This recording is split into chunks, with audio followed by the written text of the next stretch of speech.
தாவரிசை சொற்கள். தவளை,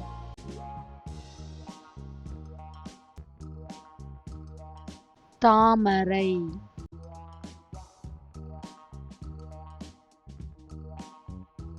திராட்சை,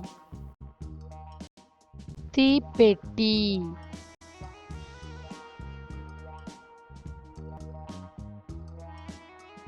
துடுப்பு,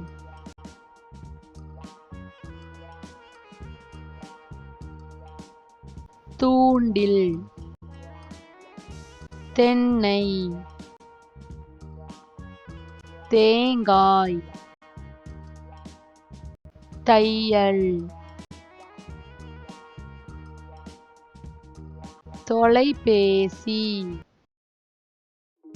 தோசை,